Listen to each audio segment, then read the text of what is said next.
मंडल, मंच एवं प्रांगण में उपस्थित सभी अध्यापकगण व मेरे प्रतिभागी प्रिय सहपाठियों, आज मैं आपके समक्ष एक राह चलते इंसान व पेड़ के बीच हुई बातचीत को बताने जा रही हूँ। आशा करती हूँ कि आप सब इस बातचीत का मर्म समझ पाएंगे। हे इंसान भाई, आप कैसे हो? वैसे तो मैं ठीक हूँ, लेकिन क्या तुमने ध्यान दिया है कि पिछले कुछ वर्षों से गर्मी असहनीय होती जा रही है? क्या आप मौसम और जलवायु के इस परिवर्तन का कारण जानते हो? निस्संदेह ये परिवर्तन तो पेड़ों की अंधाधुंध कटाई की वजह से हुआ है। अगर आप पेड़ों को काटना बंद कर दोगे तो सब धीरे धीरे ठीक होना शुरू हो जाएगा। ओहो, तो आप कैसे हो? मैं बिल्कुल भी ठीक नहीं हूँ।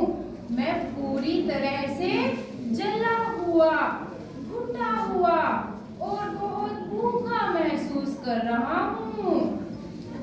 है? जला हुआ, घुटा हुआ और भूखा, ऐसा कैसे? प्रदूषण की वजह से दम घुटा जाता है और भूखा क्योंकि सालों से जमीन से पोषण ही नहीं मिला और एसी के प्रयोग से इतनी गर्मी हो गई है कि मेरे सारे पत्ते और पेड़ झुलस गए हैं। ओहो, तो आप क्या सुझाव देते हो?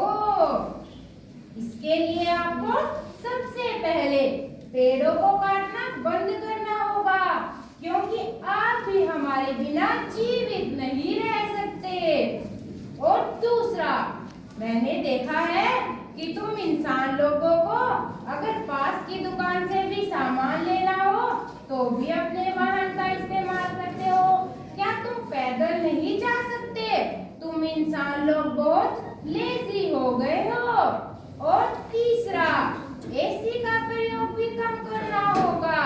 एसी के कम प्रयोग से तापमान अधिक नहीं बढ़ेगा। ओके, तो ये बताओ कि आप भूखे कैसे हो? क्या आपको भूमि से पोषक तत्व नहीं मिलता?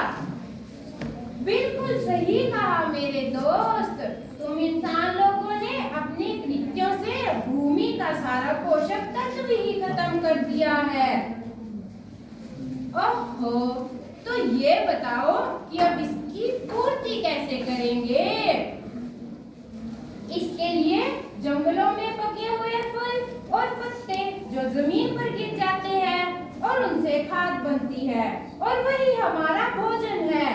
लेकिन तुम इंसान लोग खुद को ज्यादा स्मार्ट समझते हो और उन्हें बेकार समझकर जला देते हो और अपने घर का सारा कूड़ा कचरा हमारी जड़ों में फेंक देते हो और फिर सोचते हो कि हम तुम्हें फ्रेश ऑक्सीजन, ताजी हवा देंगे। ऐसा कुछ नहीं होने वाला। इस ज्ञान के लिए धन्यवाद मेरे पेड़ भाई। मैं आशा करती हूँ कि आगे से आपको एक बेहतर पर्यावरण मिलेगा। पेड़ हमारे लिए बहुत आवश्यक है, जंगल हमारे लिए महत्वपूर्ण है, इसीलिए हमें पेड़ों को नहीं काटना चाहिए और ज्यादा से ज्यादा पेड़ उगाने चाहिए। अगर आपको अपनी और अपनी आने वाली पीढ़ी